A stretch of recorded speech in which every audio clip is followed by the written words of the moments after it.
Hello and welcome to today's video. So this time we're going to be taking the first of two looks through my collection of vintage American paperbacks. Now, these are not books which I collect per se, like I'm trying to get, as you can see here, these are some ace doubles. I'm not trying to get every ace double, but they're books that in my collecting adventures over the decades have ended up just sort of in my collection. They're too good to get rid of. So even though I don't specialize in them, it's really nice to have them in my collection. And there's some really, really great and classic books in here, which I think you'll enjoy looking through. So that is going to be the subject of today's video. So sit back, relax, and let's get to it.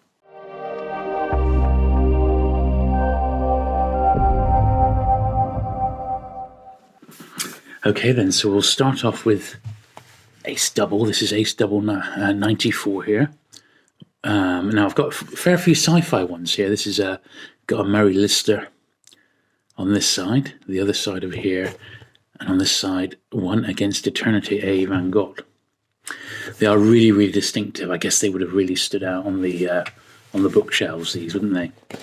Now, as I go through them, I'm just sort of double checking to see if any of them have got any sort of pencil marks in, and this one in actual fact has, just a little bit there, very faint. Now, amazingly, most of my ace doubles I did pick up at, like, British jumble sales and that. I didn't really pick up any in, book fairs or anything like that. They've just sort of come my way by accident, so I do count myself lucky that I've always picked them up when I've seen them. This is a nice one. This is a crime one. Sadly not a couple of mega authors, but My Private Hangman, great cover there. Norman Herries. It was either the gallows or the goon. And this one here, Prowl Cop. So this has actually got, look at, I think 56 Tontine Street, Folkestone.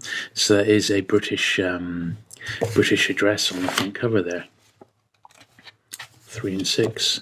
I'm not sure if these are dated. 1956, that one. This is a really nice one. This is Phillip K. Dick, The World Jones Made. Absolutely beautiful, beautiful cover there. Fairly nice copy of that one as well. Not such a great book on the B side, shall we say. Good stuff. I do like Phillip K. Dick. Great author. If you've never read him. I got a few more ace doubles here to go through. We got 3,000 Years. Thomas Calvern McClary. This is D176 with Margaret St. Clair. Another Phillip K. Dick, The Man Who Japed. A great cover there. Look at that, holding the head under his arm there. Ted Tubb on the back, E.C. Tubb. Bit of a jump now to number 413, Harlan Ellison, Touch of Infinity, with another Harlan Ellison on the back, The Man with 9 Lives. So, Reed Ellison, that was the one to get there. Now, these are probably a little bit later, because they are quite a bit later in the run. 1960 now, yeah. Another sci-fi one, and then The Town Took Off, Richard Wilson. And that one from Andre Norton. D443, The Dark Destroyers. And the Brian Aldiss on the back there. And my last ace double is this one, The Martian Missile, David Grinnell. And a John Brunner on the back there. The Atlantic Abomination. So there's my ace doubles, and then I do have a few other non-doubles, which are just regular ace paperbacks. So we'll slip those over to the side a minute. And then we've got this one here. So this is ace 478. So I'm guessing they continued the numbering. This one I got fairly recently. This is a really nice one, and just a great, great jacket. That one, I really like it. Space Hive, Jeff Sutton. Another one that I got fairly recently, A Mania for Blondes. And you see it's an ace book, but it's got the Thorpe and Porter 1 and 9 sticker on there. Beautiful jacket on that one. Really, really nice. Nice tight copy of this as well. Came from a particular collection, 1961. It's one I've had for many a year. A Jules Verne, D504, Master of the World. This is the movie tie-in starring Vincent Price and Charles Bronson. How cool is that? It's really nice. And then we got this Ace book, which is a bigger one, an Ace Star Books. It's this A format, regular format now. Once again, this is one I've had for many years. Hoaxes. Curtis, it's fallen to bits in actual fact. It's a real sort of loose copy of this one. But I probably picked it up because at the time I didn't see many Ace books in the UK. This wonderful American publisher. Very, very nice. Can't even get to the copyright date page here. The pages are very brittle. So this is a 1958 one, but in the larger sort of format. Hoaxes. Right, then we're on to Avon. This is an early Agatha Christie. Now I remember I got this one about 3 years ago. I was visiting with a friend the home of Winston Churchill, Chartwell, and it's owned by the National Trust. And the National Trust had a charity shop where people had donated books and stuff, and this was in there amongst some other really early retro games and stuff. I couldn't believe it. So I was delighted to get this one. A Holiday for Murder. I'm not sure what the British equivalent for that one was because they changed the title. It may say in the front here. It's a Hercule Poirot, Holiday for Murder. Usually they say published in the UK under a different name, don't they? Originally published under the title Murder for Christmas. Huh. Well, I reckon if it's a Hercule, it's probably Hercule Poirot's Christmas, which was the British title of that one. But once again, a really nice early Avon from the early 40s. I couldn't believe it when I found it, and it came from Churchill's house, if you can believe it. Who'd have thought it, eh? Now, to get these in a bit easier, I'm just going to pull the camera back a tiny bit and rearrange it slightly. This next Avon's a real favourite of mine. Down and Out in Paris and London. Now, I absolutely adore the first book. It's although a little bit grim. It tells basically Jules Orwell goes undercover as a tramp for a year in London and then a year in Paris, and the Paris one's just fantastic. And he's not got any money, and he just lives as a vagrant basically. Absolutely fantastic. I've got the British paperback first, which was a Penguin one published during the war, and this one slightly later in America. This is the American paperback first of it. The only thing I'm actually missing is the original hardback, but that one goes for about £3,000 in a dust wrapper, so I don't think I'll be getting that anytime soon. Next, a nice classic, Isaac Asimov, another author who I really like. I find the robot books a little bit weak nowadays. They're almost hilarious, in fact. But this is one that I've just had for many years. Very rough old copy of this, and you will find that some of my US books are in a bit of a state. This is another later Avon book, and it was obviously quite a famous novel, Reformatory Girls, and I always sort of had an idea which sort of books on the sleaze front were collectible, and I made a point if I came across them, I'd pick them up, simply almost as investments to trade on at a later date. I'm never going to read them or anything, but I knew from my early interest in American paperbacks, sort of in the late 80s, early 90s, when it was starting to become a thing. And I was reading some of these like import magazines, like early copies of Paperback Parade, for example. They highlighted books like this as ones to pick up. So I always did. So when I did come across them, I got them. And these are pretty much all sourced within the UK. Next, an author which I am, once again, very pleased to have a lot of these. I've had them many years, and these have become very collectible, these Chester Himes books. So Chester Himes wrote some very early crime novels. They got very big in the UK in the 1970s, but these are the original US printings of them. This is 1959 of The Real Cool Killers. A really great jacket on that one there. It's paperback original.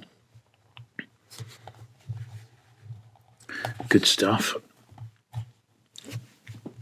Here's another Chester Himes, The Crazy Kill.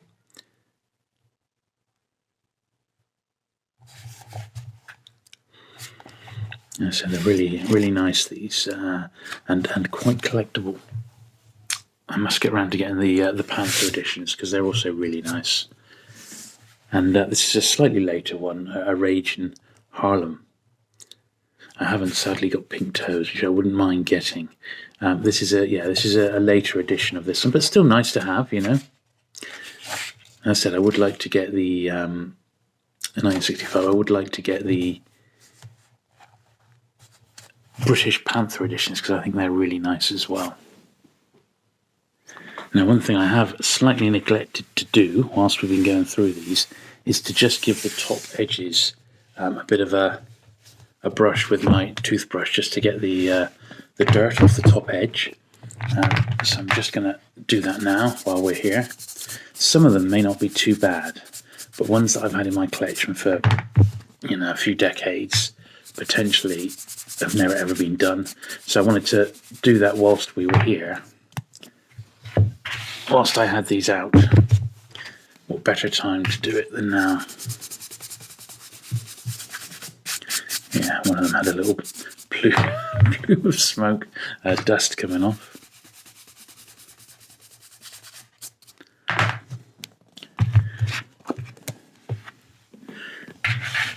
There we are, so that's those lovely ace doubles. Yeah, I'd love to be able to think I could just go out and start collecting ace doubles, but because they hardly ever turn up in the UK, and when they do, they're usually silly money, really, not what I'm prepared to pay. I don't think I'll ever get a run of them. But if I was in America, that would be one of the titles I wouldn't hesitate to collect, one of the publishers I wouldn't hesitate, because they're just so nice. And the actual list is pretty good as well. The actual authors in it.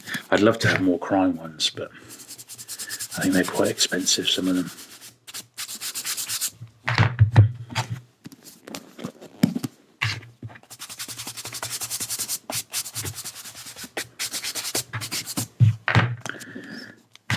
Unfortunately, I can't do many of these at a time because they're different sizes.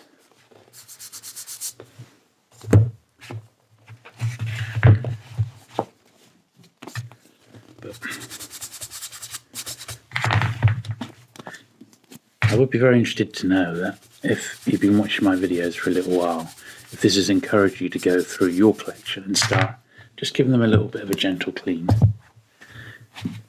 just to keep them ship-shape.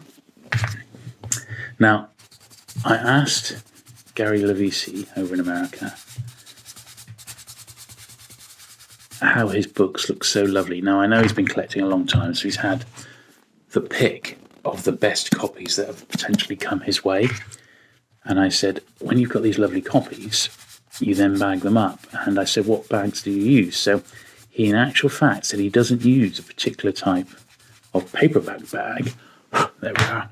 He actually uses cut down comic book bags. And I thought, now that's interesting, because when I have bagged my books, because if you take a dedicated paperback bag, the line, the fold of the bag goes right into the middle of the spine, and I absolutely hate that, because when you've got so many books, spine art is important. You want decent looking spine art. That's why these American ones are so great, because they're so colourful. So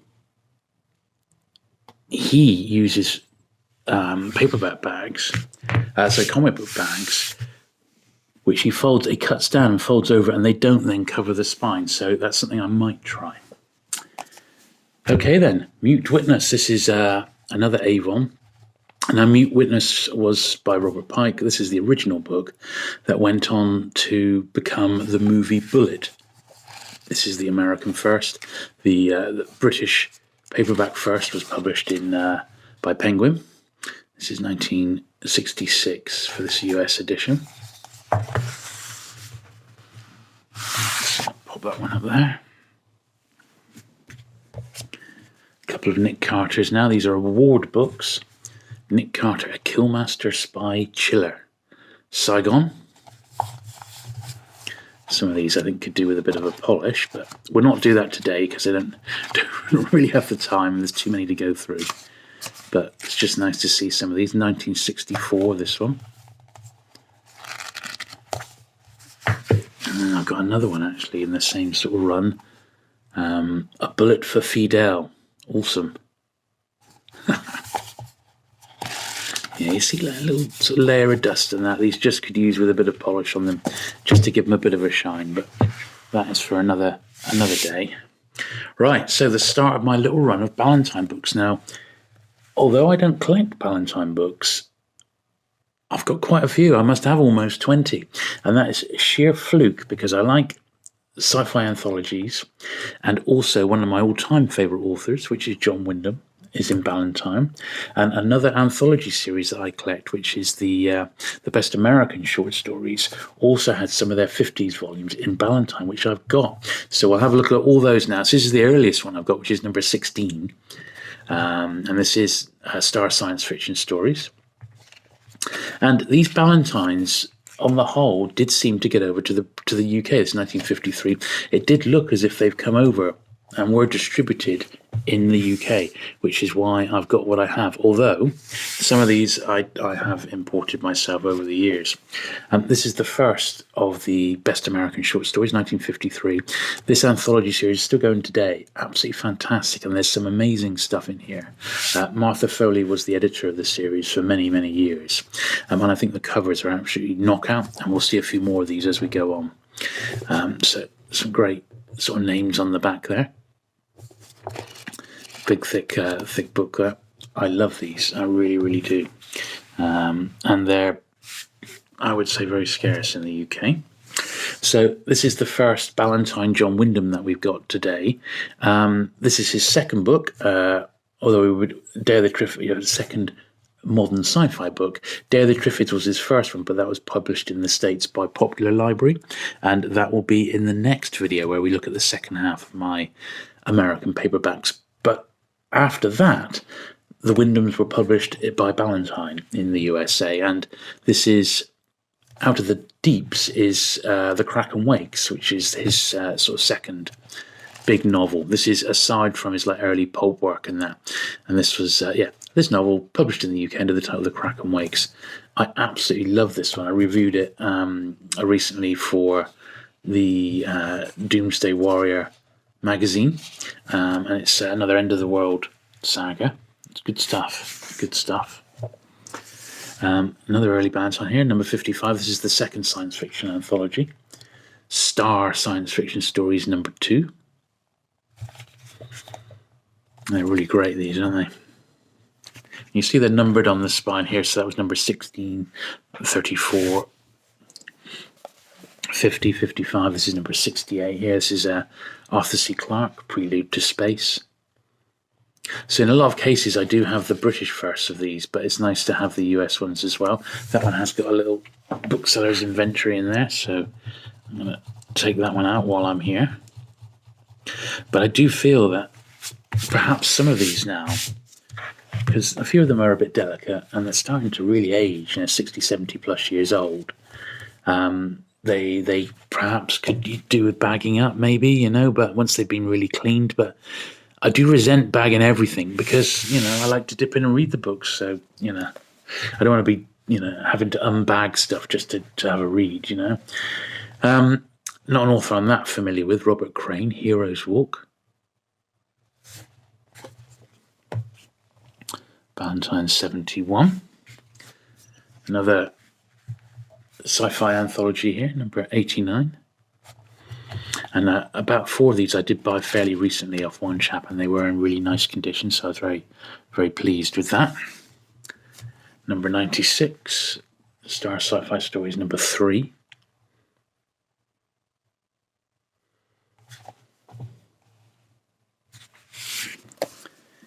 This is 104, another John Wyndham, Rebirth. Real period jackets on these, aren't they? Then we've got another volume of the Best American Short Stories, the 1955 one. Once again, a big old thick book here. Great stuff. And there are some real good anthologies around of Best American Short Stories. This is a real classic.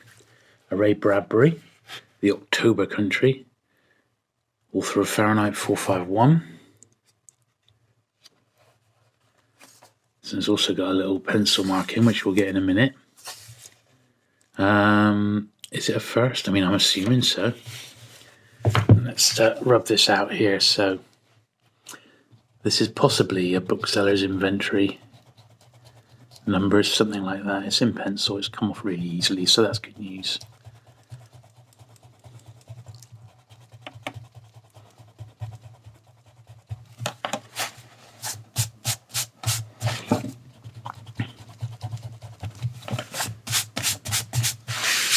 There we are.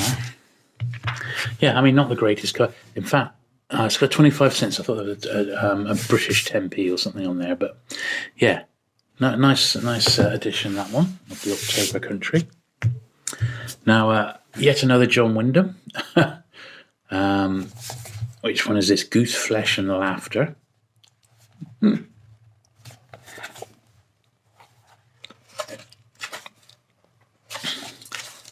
Evidently popular in America. This was published in the UK by Foursquare, and it was under the title Jizzle, which is a really weird one. It's like a little compilation of some of his pulp magazine stuff. Not all of it written under the John Wyndham name. Some of it under John Benyon Harris. Next, is it the final one? No, there's one more after this, but this is Best American Short Stories, 1956. Once again, another big, thick book. Great stuff, isn't it? They're really, really nice, these. I do like them. And you get a lot of book for your money there. One thing, once again, I did neglect to do, so I'll just pull these into two piles, is just give the tops a little dusting, and I'm going to pull the camera out slightly. There we are, so we can see a little bit better about what's going on here. I'm giving these a little old dust off. Not too bad in actual fact, these. They haven't been too bad condition, and they've not been too dusty. I keep these all sort of together in my collection, sort of under like the Miscellaneous US Publishers bit. And then they're sort of A to Z by publisher, and then by series number within that publisher. And that seems to be the best way to do it. And I've got them all sort of recorded. It may well be I slim these down at some point, but at the moment, I've no desire to, because, what I've got here on the whole, I want to keep it all. It's all pretty good stuff, So, unlike some of my miscellaneous British publishers where they're just they've been picked up and they don't really appeal anymore. So I might just shave a few of those off, slim it down a little bit, stick a few up on eBay and places like that, just to trade them on and put the money into a few more books that perhaps I do want to read and collect. So there we are. Yeah, there's a fair bit on those, but I do feel better now that they've been now that they have been tidied up ever so slightly. So I have to make sure these are all in order here. Yep, so in actual fact, they go on there, and then these are going to go in the front here. So slip those ones over there, like so. And we'll leave these few to the side here, like that. And it's just a few more, about a dozen to go. So another Ballantine again, another author I really like, and that's Phillip Jose Farmer. This is one of his early Ballantine books. I mean, he didn't stick with Ballantine. He's an author who jumped around all over the place, in actual fact. So they don't really look very uniform. But ever since I read 1957, this one, ever since I read To Your Scattered Bodies Go, and that was followed up by The Fabulous Riverboat, which I read as a kid. I've really been sort of fascinated with Jose Farmer, and I do want to read more of his stuff. Another Star sci-fi anthology, number 4 here. Good stuff. These are great, particularly when they're such nice condition as well. Here's another anthology, number 5. Yet another John Wyndham. This is the one he wrote with Lucas Parkes, The Outward Urge. Good stuff there. Some of his other ones on the back there. I'm missing The Midwich Cuckoos, just I noticed, which is one maybe for some reason I didn't get my hands on. So it's interesting. I do love John Wyndham, and I am planning on doing a complete overview of the author's titles. I've done a video on Day of the Triffids, which is my all-time favourite book ever. I've loved it ever since I was a kid, and I still love it to this day. But I am looking to do another overview of his entire sort of career. There's a couple of books I wouldn't mind getting first, and then I'll shoot that video. So this is the last Best American Short Stories. This is the one that I've got, at least, 1959. I don't know if I've never researched if the series went on to be published in paperback beyond the 50s. I'm certain it was. There was a hardback anthology every year, but I've not tried to track the hardbacks down. So here's another John Wyndham, which is Trouble with Lichen, another favourite of mine. That's the last sort of John Wyndham I've got in this little run. But here's another Jose Farmer, The Lovers. This is a Ballantine one. I'm not sure if this is an original or if it's a reprint. Well, it says it's a first in Ballantine, 1961, so we'll assume that is correct, and it is the first printing of that one. Another Jose Farmer, The Alley God. As you can see, this one had British distribution, like a lot of these Ballantines. That's got a Thorpe and Porter 3 and 6 sticker on. Really, really like these, I have to say. I think they're great. They are really, really great. So this is definitely the last John Wyndham, and this is Chocky. Certainly a later one here. You see 75 cents. So definitely a later one. And this is the first printing from 1968. It has got a name on the inside cover, which is quite unsightly. And I can see why it's not being rubbed out, because it's in a really, really awkward place. So I'm going to see if I can tackle it with my soft rubber here, leaning it against so I don't pull the cover all the way back. Another book. And that's actually coming off quite nicely, so that's good news. Thank goodness. Thank goodness. There